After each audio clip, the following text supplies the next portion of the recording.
மண் இறங்கிருச்சு, அப்புறமேல் வாது விழுந்துச்சு, அப்படி இப்படின்னு சொல்கிறாங்க. ஒவ்வொரு நியாயமும் ஒவ்வொரு வாட்டி சொல்கிறாங்க.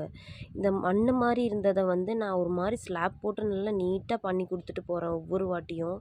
அப்போ இந்த வாட்டி இப்படி உடச்சிட்டு பழைய மண் மாதிரி ஆக்கும்போது உங்கள் மனசு தகருமா?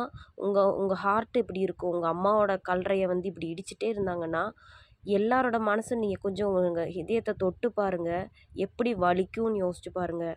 எனக்கு முடியவே இல்லை. நேற்றிருந்து எனக்கு மன உளைச்சலாக இருக்குது, அழுகையாக வருது.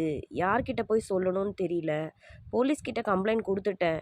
ஆனாலும் அவங்க வந்து சொல்கிறாங்க செஞ்சு தரேன் சொல்கிறாங்க. செஞ்சு தந்ததுக்கப்புறமும் மறுபடியும் அடுத்த வாட்டி வரும்போது உடச்சி விட்டாங்கன்னா இதுக்கு பின்னாடியே என்னால் அலைய முடியுமா? நீங்களே சொல்லுங்கள். ஒவ்வொரு வாட்டியும் எனக்கு வந்து காசு கொடுத்து கொடுத்து அது செய்ய முடியுமா? எங்கள் அப்பா அம்மாவை பாருங்கள் நீங்கள்.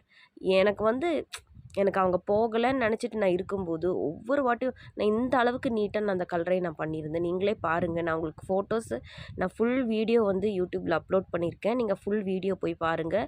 இப்படி இருந்த மண்ணை வந்து நான் அப்படி பண்ணி வச்சுருக்கேன். அதுலேயும் பொறுக்காமல் உடச்சிட்ருக்கும்போது நான் என்ன தான் பண்ணட்டும்? நீங்களே என்கிட்ட சொல்லுங்கள்.